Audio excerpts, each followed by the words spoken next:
বাংলাদেশের রাজনীতিতে ফের বড়সড় কোনো ঘটনা ঘটতে চলেছে এমনটা মনে করছেন অনেকেই। কারণ বাংলাদেশের নতুন রাজনৈতিক দল এনসিপির নেতা নাহিদ হোসেন তিনি বলেছেন, বর্তমানে যারা চাঁদাবাজি জুলুম অত্যাচার করছেন তাদের পরিণতি হবে বিগত সরকারের মতো।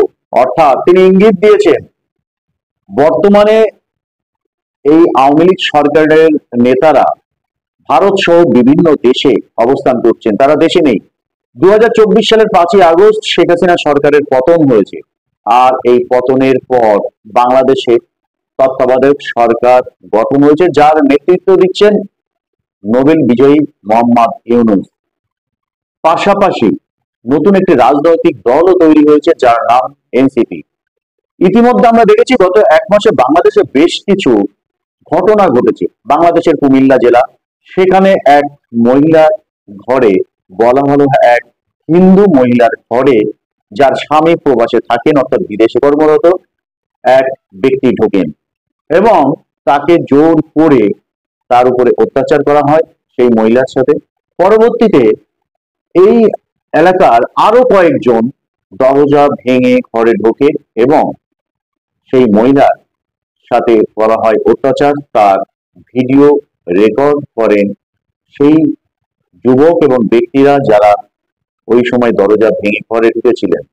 সারা বিশ্ব জুড়ে ভাইরাল হয়েছে সেই ভিডিও। এর রেশ কাটতে না কাটতেই দেখা গেল দুদিন আগে ঢাকার এক মার্কেটে ছাত্র দলের এক সদস্যকে নির্মমভাবে অত্যাচার করেছে। তাকে রাস্তায় ফেলে তাকে পাথর দিয়ে থেতলে খুন করা হয়েছে, গণপিটুনি দেওয়া হয়েছে, তার মৃত্যু নিশ্চিত করতে হাত পায়ের শিরা কাটা হয়েছে। শুধু ঢাকা বা কুমিল্লা নয়, বাংলাদেশের বিভিন্ন জায়গায় এই বিএনপির কয়েকজন নেতাদের বিরুদ্ধে, একাংশ নেতাদের বিরুদ্ধে চাঁদাবাজি অভিযোগ উঠেছে। অস্থির বাংলাদেশ। অনেকেই বলছেন আসলে বিএনপি আর আওয়ামী লীগ মুদ্রার এপিঠ আর ওপিঠ। বাংলাদেশের রাজনীতিতে বিএনপি পরীক্ষিত, আওয়ামী লীগ পরীক্ষিত, এমনকি জামাত ইসলামও পরীক্ষিত। স্বাভাবিকভাবে এনসিপির উপরে যে মানুষ খুশি এমনটা মনে করছেন না যারা আওয়ামী লীগ বিরোধী বা যারা বিএনপি বিরোধী বা যারা জামাত বিরোধী। এরকম একটা পরিস্থিতিতে এনসিপি তাদের কার্যক্রম শুরু করেছে এবং যে শক্তি, যে আন্তর্জাতিক শক্তি বাংলাদেশে শেখ হাসিনা সরকারের পতন ঘটিয়ে এই তত্ত্বাবধায়ক সরকারকে বসানো হয়েছে এবং মোহাম্মদ ইউনূসকে বসানো হয়েছে, সেই শক্তি উদ্দেশ্য এনসিপি কে ক্ষমতায় বসানো। উল্টো দিকে বিরোধী আসনে জামাতকে তারা ফিট মনে করছেন। তাহলে বিএনপি কোথায় যাবে? নানা রকম ঘটনায় বিএনপি আওয়ামী লীগের মতো নিষিদ্ধ হবে বাংলাদেশের রাজনীতিতে? বিএনপির নেতারা কি দেশ ছাড়া হবেন? এমন একটা পরিস্থিতি তৈরি করা হচ্ছে। পাশাপাশি এটাও আবার অনেকে বলছে, বাংলাদেশে অস্থিরতা তৈরির পিছনে একটি উদ্দেশ্য হচ্ছে নির্বাচন পিছিয়ে দেওয়া। নাহিদ হোসেন তিনি বলেছেন, এনসিপি পার্টির নেতা, যে বাংলাদেশের একটি রাজনৈতিক দল মনে করেন নির্বাচন হলে দেশের সংস্কার হবে। তারা এটা ভুল ভাবছেন এবং এই রাজনৈতিক পার্টি যা করছেন তাদের পরিণতি আওয়ামী লীগের মতো হতে পারে। ইঙ্গিত থেকে পরিষ্কার, দুটো বিষয়, দুটো ভবিষ্যৎ পরিণতি এক লাইনে এই নাহিদ হোসেন বলেছেন। কি কি হতে পারে আমরা যদি ডিকোড করি নাহিদের এই বক্তব্য, তাহলে যে সমস্ত নেতারা আছেন তারা দেশে থাকতে পারবেন না, আর বাংলাদেশে নিষিদ্ধ হতে পারে বিএনপি অর্থাৎ খালেদা জিয়ার দল। অনেকেই প্রশ্ন করছেন, তারেক রহমান খালেদা জিয়ার পুত্র, তিনি কেন দেশে ফিরছেন না?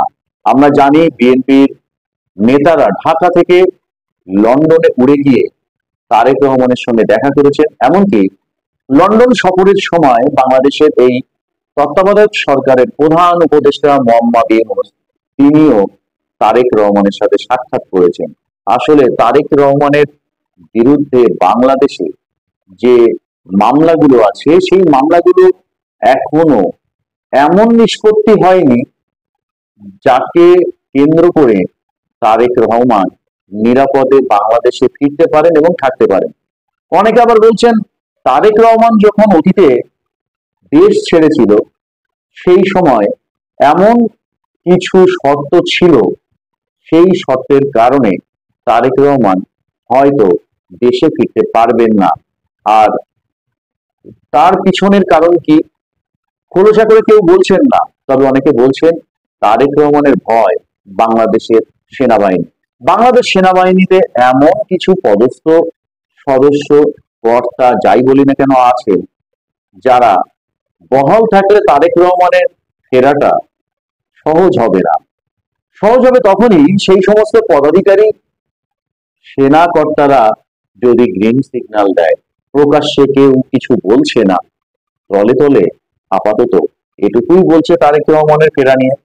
স্বাভাবিকভাবে প্রশ্ন উঠছে, বাংলাদেশে যদি ফেব্রুয়ারি মার্চ মাসে নির্বাচন হয় আর যদি বিএনপি জেতে, তাহলে প্রধানমন্ত্রী কে হবেন? তারেক রহমান। কতটা সম্ভব সে তো সময় বলবে। আরো একটি প্রশ্ন এখানে, জিতলে তো প্রধানমন্ত্রী হতে পারেন তারেক রহমান, সম্ভাবনাও তৈরি হতে পারে, কিন্তু বিএনপি কি জিতবে? এই মোহাম্মদ ইউনূসকে যে শক্তি বাংলাদেশে বসিয়েছে, শেখ হাসিনাকে যে শক্তি উৎখাত করেছে, সেই শক্তি যাদের চাইছে সরকারে বসাতে, তারাই তো শাসক দল হবে। সেই দল এনসিপি নয় তো। কারণ আমরা দেখেছি এনসিপি যারা তৈরি করেছেন তাদের একটা বিরাট অংশ কিন্তু বাংলাদেশের তত্ত্বাবধায়ক সরকারের উপদেষ্টা পদ সামলেছেন।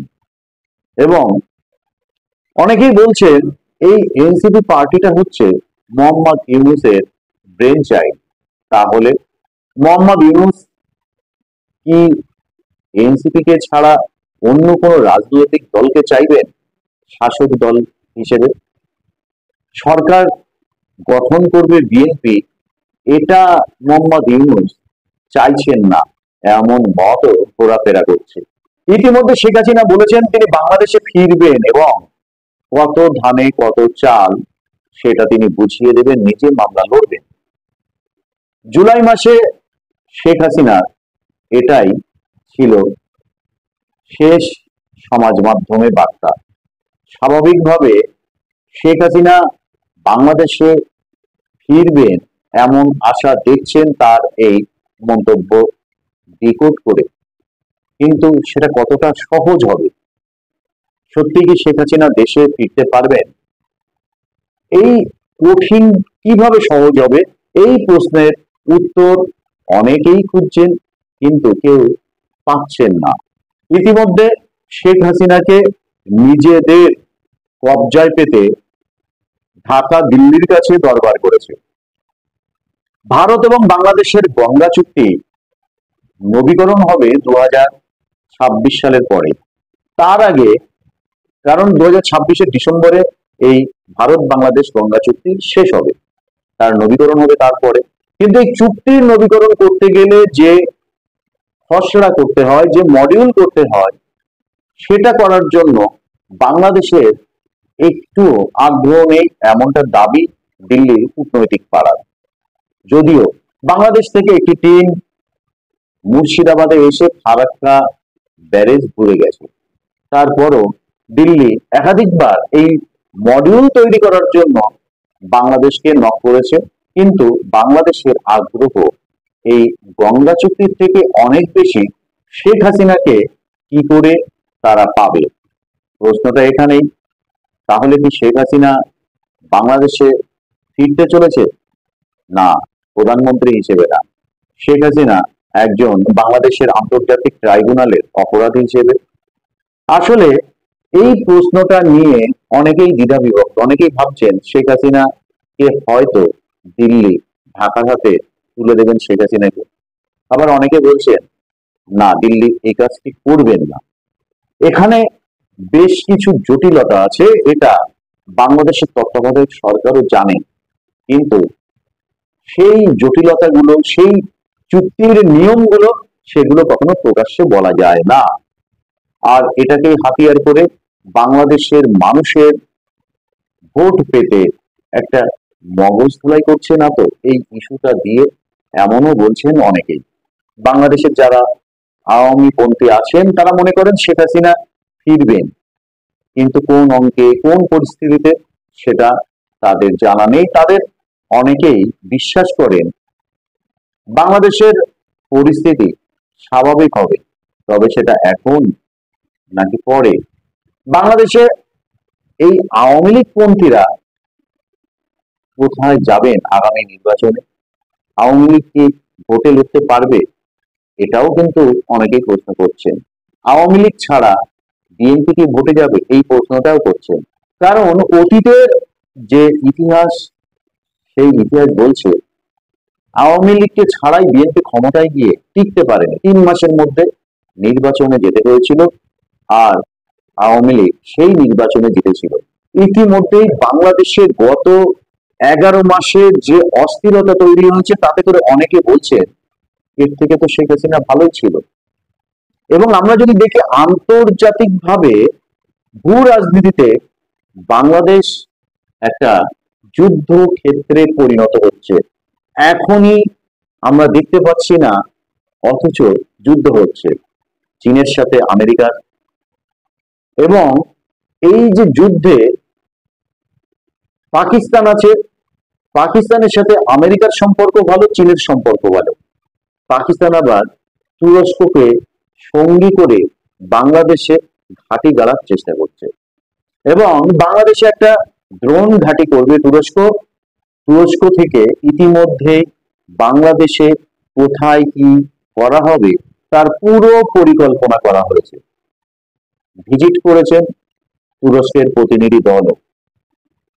পাকিস্তানের সামরিক প্রতিনিধি দল ঢাকায় গত সপ্তাহে ভিজিট করেছেন।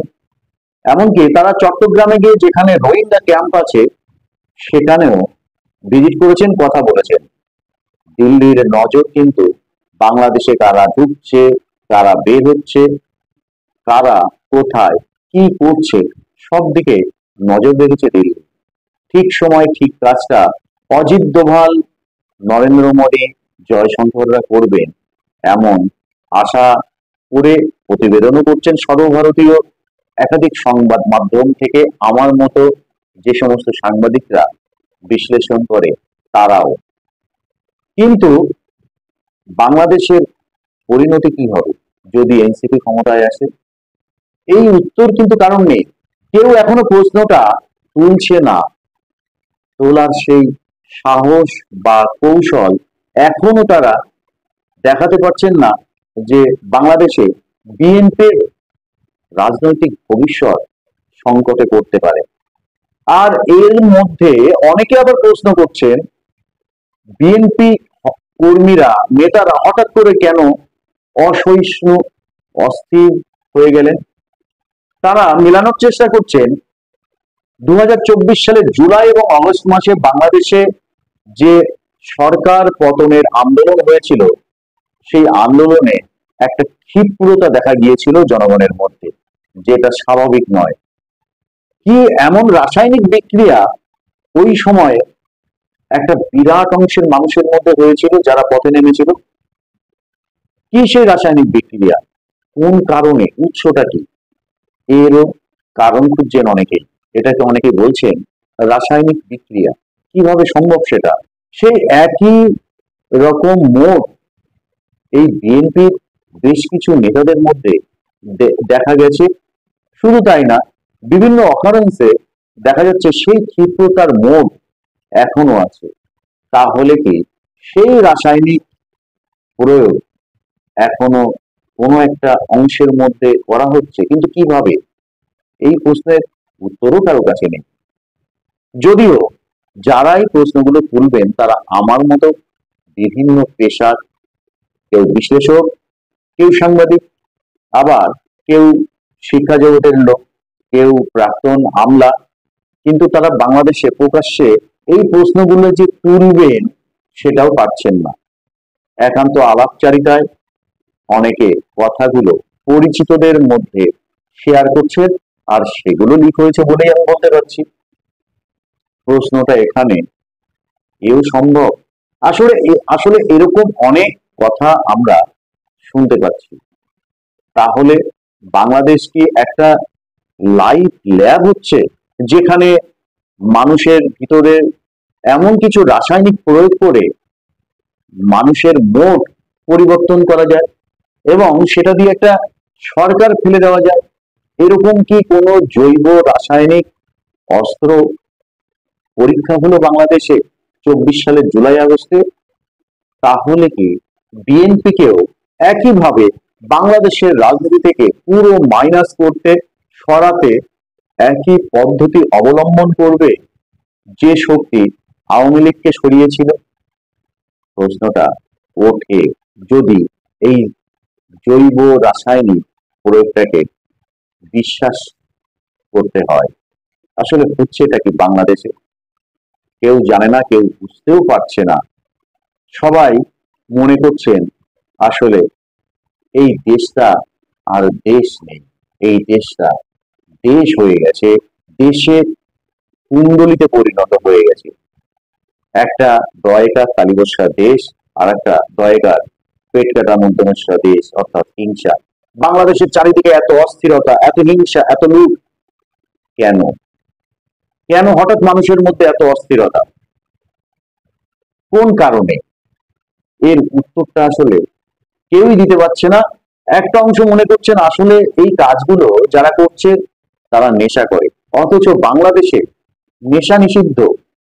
তাহলে এত নেশার জিনিসপত্র পাচ্ছে কোথায়, ঢুকছে কিভাবে? এই প্রশ্নটা কিন্তু কেউ করছে না।